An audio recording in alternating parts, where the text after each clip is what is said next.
Hello दोस्तों, नमस्कार, आदाब। उम्मीद करते हैं आप लोग सब अपने घर पर सुरक्षित और स्वस्थ होंगे। जैसा कि हमने पिछले लेक्चर में पढ़ा था, बाल विकास के बारे में अध्ययन किया था दोस्तों। और बाल विकास के अध्ययन के बाद में साइकोलॉजी के अंतर्गत, मनोविज्ञान के अंतर्गत एक और टॉपिक आता है, अभिवृद्धि एवं विकास। दोस्तों, अभिवृद्धि और विकास एक ऐसा महत्वपूर्ण बिंदु है मनोविज्ञान के अंदर जहां से बहुत सारे क्वेश्चन पुटअप होते हैं आपके एग्जाम में। और इस टॉपिक को आपको दोस्तों रटना नहीं है, समझना है, और इतने अच्छे तरीके से समझना है कि आपको जो है कोई भी क्वेश्चन यहां से पूछा जाए और आप सरलता से उसको सॉल्व कर दें। तो दोस्तों, हम देखें, बात करें अभिवृद्धि एवं विकास की, तो अभिवृद्धि एवं विकास को हम अंग्रेजी में कहते हैं ग्रोथ एंड डेवलपमेंट।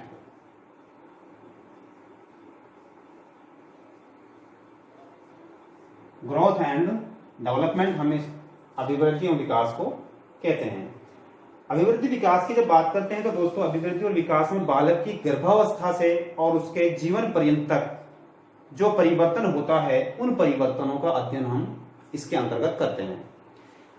हम यूं कहें कि बालक में गर्भावस्था अर्थात हम कहें जन्म पूर्व अवस्था,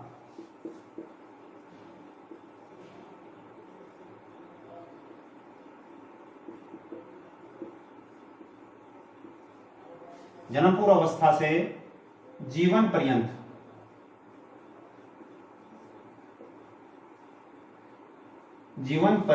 तक जो भी परिवर्तन होते हैं दोस्तों, उनका अध्ययन हम अभिवृद्धि और विकास के अंतर्गत करते हैं।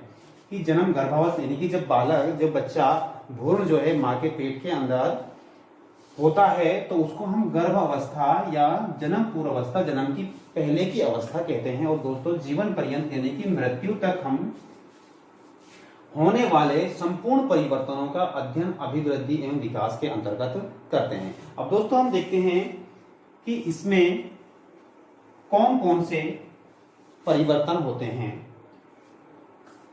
कि सबसे पहले तो हम देखें कि अभिवृद्धि और विकास बालक के अंदर जन्म पूर्व अवस्था से प्रारंभ हो जाते हैं। कि जो जन्म लेने की अवस्था है उससे पूर्व, अर्थात हम कहें गर्भावस्था, कि गर्भ के अंदर ही ये परिवर्तन प्रारंभ हो जाते हैं। और हम देखते हैं कि दोस्तों, बालक के 4 पक्ष जो है बताए गए हैं। शारीरिक पक्ष और दोस्तों मानसिक पक्ष, सामाजिक पक्ष और संवेगात्मक पक्ष। ये 4 पक्ष होते हैं दोस्तों परिवर्तन के। अब हम देखें, अगर बात करें अभिवृद्धि और विकास की, तो दोस्तों अगर परिवर्तन इन संपूर्ण पक्षों में होता है कि शारीरिक, मानसिक, सामाजिक और संवेगात्मक सभी पक्षों में अगर किसी प्रकार का कोई परिवर्तन होता है, तो दोस्तों हम उसको कहते हैं विकास।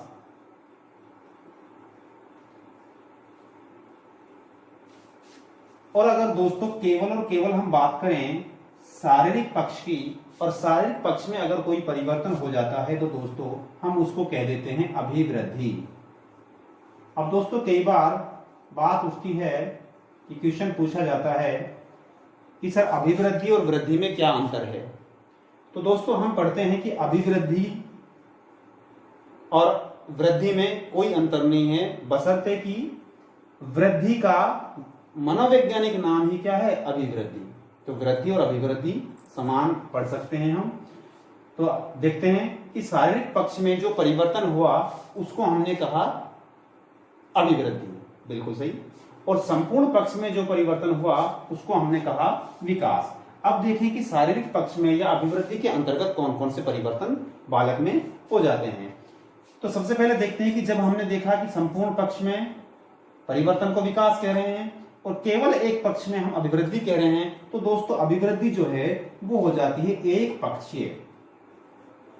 एक पक्षीय हम इसको पढ़ सकते हैं कि अभिवृद्धि होती है एक पक्षीय, क्योंकि एक पक्ष में हो रहा है, जबकि ये सभी पक्षों में हो रहा है तो हम इसको कह देंगे विकास को बहुपक्षीय। बहुपक्षीय। जी हाँ दोस्तों, अब हम देखते हैं कि जो इसका अर्थ है वो क्या है, बड़ा है अर्थात व्यापक है, और इसका छोटा है अर्थात सीमित है। तो हम इसको कह देंगे सीमित अर्थ की। अभिवृद्धि का जो अर्थ होता है वो होता है संकुचित अर्थ। संकुचित अर्थ। और इसका जो अर्थ होता है दोस्तों वो हो गया व्यापक अर्थ।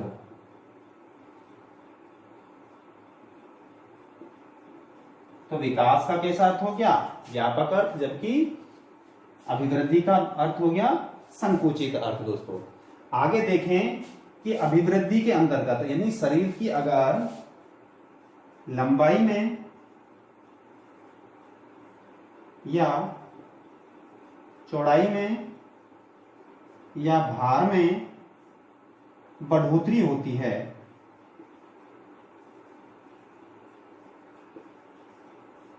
बढ़ोतरी होती है तो दोस्तों क्या होती है, अभिवृद्धि। कि लंबाई चौड़ाई भार में अगर बढ़ोतरी होती है तो वह अभिवृद्धि को दर्शाती है। जबकि लंबाई चौड़ाई और भार में वृद्धि होने के कारण उसकी कार्य क्षमता अगर बढ़ती है, बालक की कार्य क्षमता बढ़ती है, तो दोस्तों वो होता है विकास।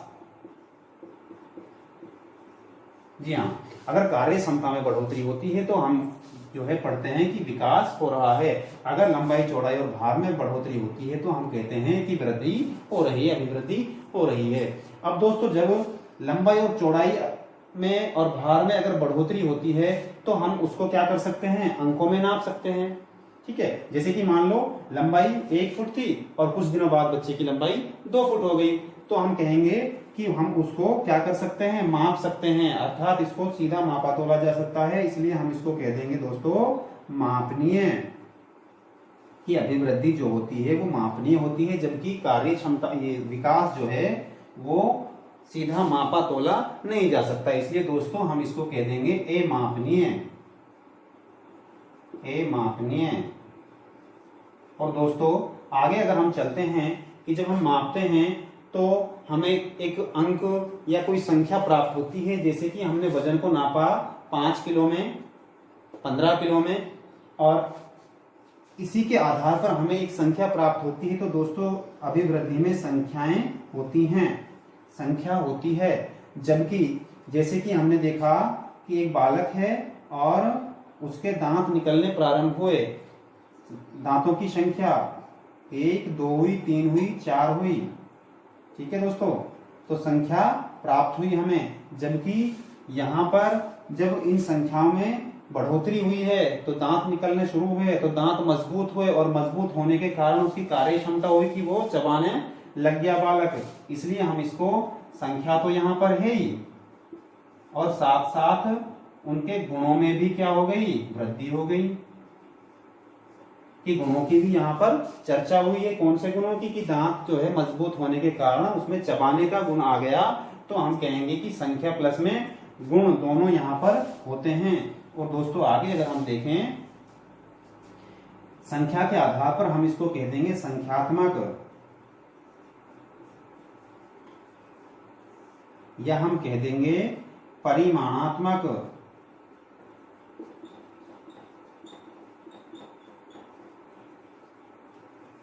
या हम इसको कह देंगे मात्रात्मक। मात्रात्मक क्योंकि यहाँ पर हमें मात्रा भी प्राप्त होती है, संख्या भी प्राप्त होती है, परिमाण भी प्राप्त होता है। जबकि यहाँ पर हमें संख्या और गुण दोनों प्राप्त हो रहे हैं, तो हम इसको कह देंगे संख्यात्मक। कि विकास कैसा होता है, संख्यात्मक और दोस्तों गुणात्मक दोनों होता है। संख्यात्मक और गुणात्मक, या हम इसको कह दें मात्रात्मक। मात्रात्मक और गुणात्मक दोनों होता है। मात्रात्मक और गुणात्मक दोनों होता है। आगे अगर दोस्तों हम देखें कि जो अभिवृद्धि है उसमें जो है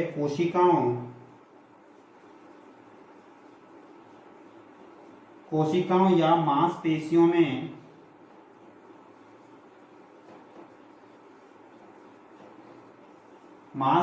में बढ़ोतरी को दर्शाता है, जबकि जो विकास है वह मांसपेशियों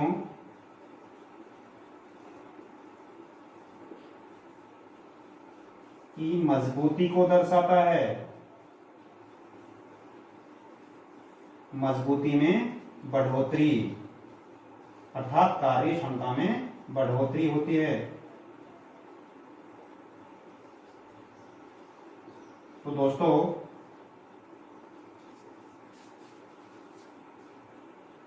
ये देखिए कि अभिवृद्धि और विकास में जब हम अध्ययन करते हैं तो ये चीजें हमारे सामने निकलकर आती हैं।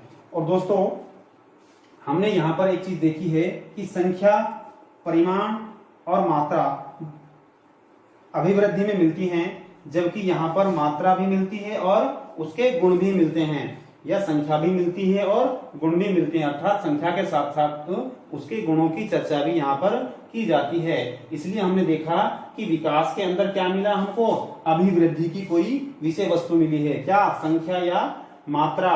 तो हम दोस्तों कह सकते हैं कि विकास के अंदर अभिवृद्धि निहित होती है। ये बहुत महत्वपूर्ण क्वेश्चन बन सकता है कि विकास में अभिवृद्धि निहित होती है, सत्य असत्य।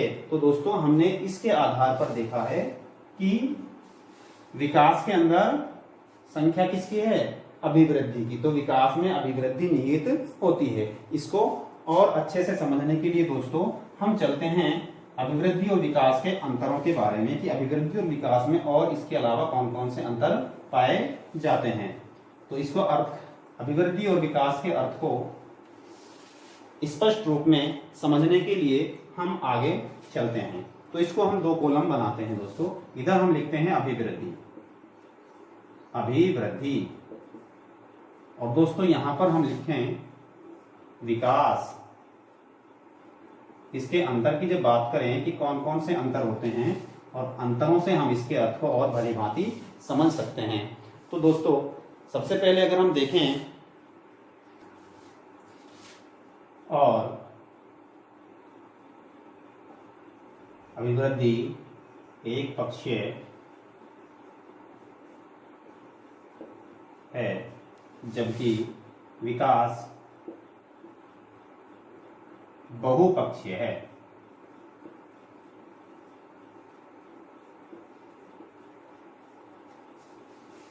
इसके बाद जबकि विकास में अभिवृद्धि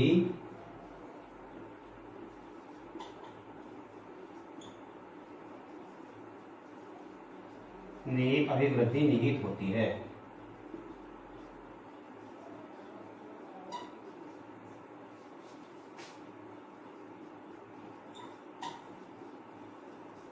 जी हाँ दोस्तों, देखिए कि अभिवृद्धि और विकास में जब हम अंतर की बात करते हैं तो सबसे पहले हम देखते हैं कि अभिवृद्धि जो है वो केवल शारीरिक पक्ष के जो परिवर्तन होते हैं उनको व्यक्त करती है, कि अभिवृद्धि शारीरिक पक्ष में होने वाले परिवर्तनों को व्यक्त करती है, जबकि विकास जो है वो शारीरिक के साथ साथ मानसिक, सामाजिक और संवेगात्मक पक्षों में होने वाले सभी परिवर्तनों को प्रदर्शित करता है, व्यक्त करता है।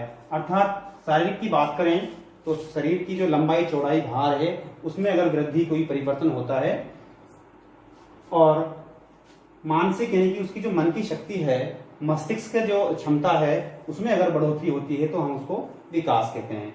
अगर मान लो सामाजिक, उसके व्यवहार में, उसमें के बोलचाल में, सामाजिक लोगों में मिलने जुलने की जो उसकी जागृत चेतना, उसमें अगर कोई किसी प्रकार का कोई परिवर्तन होता है तो हम वो आता है सामाजिक परिवर्तन के अंतर्गत। समाज में वो कैसे लोगों से बात करता है, कैसे मिलता है, उसके व्यवहार में क्या परिवर्तन आया है, उसकी जो बोलचाल है, बोली में, भाषा में क्या उसमें सुधार आया है, तो वो सभी आता है सामाजिक में। उसके बाद संवेगात्मक। संवेगात्मक में आता है बालक के इमोशंस, उसके एहसास, उसकी फीलिंग्स जो आती हैं वो संवेगात्मक पक्ष के अंतर्गत आती हैं।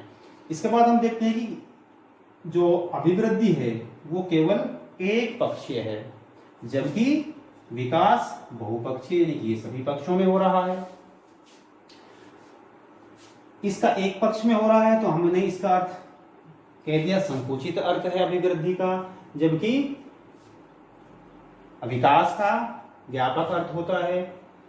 इसमें हम देखें कि मूर्त परिवर्तन, अभिवृद्धि में जो परिवर्तन होते हैं वो मूर्त होते हैं, अर्थात उन परिवर्तनों को हम देख सकते हैं, सीधा उसको नापा तोला, या हमें वो दिखाई देते हैं कि जैसे बालक की लंबाई है तो हमें वो दिखाई देती है कि बालक की लंबाई 1 साल पहले कितनी थी और 1 वर्ष बाद कुछ लंबाई उसकी बढ़ गई है, तो हम कहते हैं कि मूर्त परिवर्तन हुआ है। जबकि जो विकास है उसमें अमूर्त परिवर्तन होते हैं, अर्थात जो परिवर्तन है वो हमें स्पष्ट दिखाई नहीं देते हैं। यहाँ पर हम अभिवृद्धि में लंबाई, चौड़ाई और भार में बढ़ने की बात करते हैं, अर्थात इसका संबंध जो होता है वो लंबाई, चौड़ाई और भार में बढ़ने से होता है। जबकि यहाँ पर विकास का जो संबंध है वो संपूर्ण परिवर्तनों से होता है। उसके बाद देखते हैं कि जो परिवर्तन होते हैं अभिवृद्धि में वो रचनात्मक होते हैं, जबकि विकास में परिवर्तन कैसे होते हैं, रचनात्मक और विनाशात्मक दोनों होते हैं। इसको आपको विशेष ध्यान रखना है कि इसके परिवर्तन रचनात्मक वे विनाशात्मक दोनों होते हैं, जबकि अभिवृद्धि में परिवर्तन केवल रचनात्मक होते हैं। उसके बाद हम देखते हैं कि इनको मापा तोला जा सकता है, कि अभिवृद्धि को माप तोल की जा सकती है इसकी, जबकि विकास को सीधा मापा तोला नहीं जा सकता। और जो अभिवृद्धि है दोस्तों वो कुछ समय बाद रुक जाती है, कि अभिवृद्धि है वो कुछ समय बाद रुक जाती है, जबकि विकास जीवन पर्यंत चलता रहता है, अर्थात ये मृत्यु तक चलने वाली प्रक्रिया है विकास। जबकि जो अभिवृद्धि है वो कुछ समय बाद रुक जाती है, यानी कि एक निश्चित समय तक चलती है और उसके बाद ये इसमें रुकावट आ जाती है। जैसे बालक है, बालक की लंबाई जो है वो हमेशा नहीं बढ़ती, अगर हमेशा बढ़ेगी तो सीधी सी बात बहुत लंबा हो जाएगा। इसलिए जो भार है वो भार में भी जो है इतना वृद्धि नहीं होती है, कुछ समय तक वृद्धि होती है। चौड़ाई है, चौड़ाई में बालक मोटा हो रहा है तो हमेशा नहीं मोटा होगा, और हमेशा मोटा होगा तो आप जानते हैं क्या होगा। तो इसलिए अभिवृद्धि जो है वो सीमित समय तक है, अर्थात कुछ समय पश्चात रुक जाती है, और विकास जो है वो जीवन पर्यंत चलता रहता है। इसके बाद में जो है इसका जो संबंध होता है वो कोशिकाओं और मांसपेशियों में बढ़ोतरी से होता है, कि अगर कोशिकाएं और मांसपेशियां बढ़ रही हैं तो दोस्तों हम कहेंगे कि अभिवृद्धि हो रही है, जबकि अगर मांसपेशियां और कोशिकाओं की अगर कार्य क्षमता में बढ़ोतरी हो रही है, जैसे कि एक बालक 1 वर्ष का जो वजन उठाता था अब वो 2 वर्ष का होने के बाद उससे ज्यादा वजन उठा रहा है, अर्थात उसकी जो मांसपेशियां हैं वो मजबूत हो गई हैं, तो हम कहेंगे कि उसके अंदर विकास हुआ है। इसके बाद हम देखते हैं दोस्तों कि यहाँ के जो परिवर्तन होते हैं वो परिमाणात्मक, अर्थात उसको परिमाणित किया जा सकता है, मात्रात्मक, उसकी मात्रा निकाली जा सकती है, संख्यात्मक, और विकास के अंदर जो परिवर्तन होते हैं वो परिमाणात्मक और गुणात्मक दोनों होते हैं, ये आपको ध्यान रखना है। उसके बाद में देखते हैं कि अभिवृद्धि जो है उसमें विकास निहित नहीं होता, मोस्ट इंपॉर्टेंट, कि अभिवृद्धि में विकास निहित नहीं होता, जबकि विकास में अभिवृद्धि निहित होती है। जैसा कि हमने इसको ऊपर पढ़ा है कि परिमाणात्मक या मात्रात्मक या संख्यात्मक होता है, कि यहाँ पर संख्या बढ़ती है, लेकिन यहाँ पर संख्या तो होती है, उसके गुणों की चर्चा भी की जाती है। तो हम कह सकते हैं कि विकास के अंदर अभिवृद्धि निहित होती है। तो दोस्तों ये जो है हमने मोटा मोटा अंतर लिया है, और यहां से दोस्तों आपसे को बहुत सारे क्वेश्चन जो है मिलेंगे, बहुत सारे क्वेश्चन यहाँ पर निकल कर आते हैं जो आपको केवल समझना है, समझकर इसको पढ़ना है, रटना नहीं है। तो उम्मीद करते हैं आप लोगों को ये बहुत अच्छे से समझ में आया होगा। इसके आगे भी हम देखते हैं कुछ बिंदु जो है दिए गए हैं कि जो अभिवृद्धि है और विकास है, ये दोनों एक दूसरे के पूरक होते हैं। ये भी आपको याद रखना है, कई बार क्वेश्चन आता है कि अभिवृद्धि और विकास एक दूसरे के क्या है, पूरक हैं।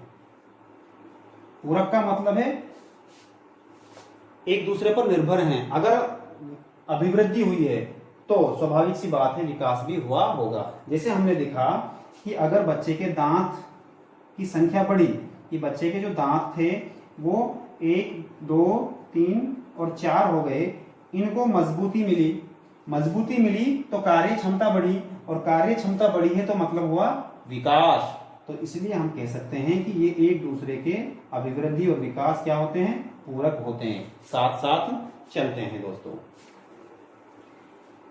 आपको ये सारी चीजें याद रखनी है। आगे हम अगर बात करें, एक बात और याद रखनी है दोस्तों आपको कि जो अभिवृद्धि है वो बालक में किशोर अवस्था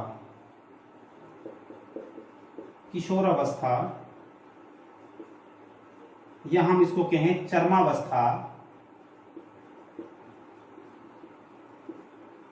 और इसको हम परिपक्व अवस्था भी कहते हैं।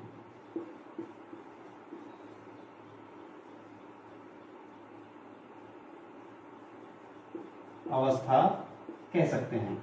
जो अभिवृद्धि है वो किशोर अवस्था या चरमावस्था के हैं, ये परिपक्व अवस्था के हैं। यहां तक जो है ये है धनात्मक रूप में चलती है, कि अभिवृद्धि किशोर अवस्था तक धनात्मक रूप में चलती है। दोस्तों इसको आपको ध्यान रखना है कि धनात्मक रूप में चलती है। उसके बाद इसमें कुछ क्या गिरावट आ जाती है,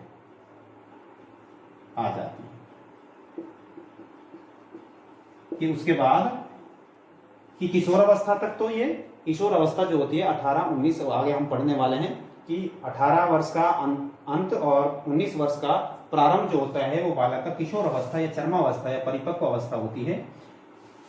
वहां तक जो है ये धनात्मक रूप में अभिवृद्धि होती है। उसके बाद कि किशोर अवस्था के बाद इसमें कुछ गिरावट आना प्रारंभ हो जाती है। दोस्तों यहाँ पर हम थोड़ी सी एक चर्चा कर लेते हैं, छोटी सी, अभिवृद्धि की गति की, कि जो प्रारंभिक 2 समय होते हैं, प्रारंभिक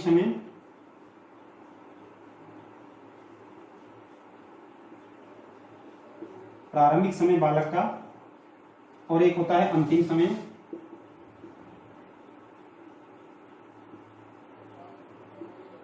यहां पर जो विकास और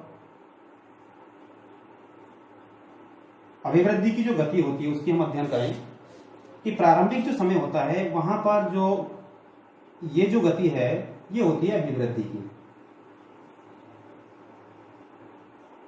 जबकि ये है विकास।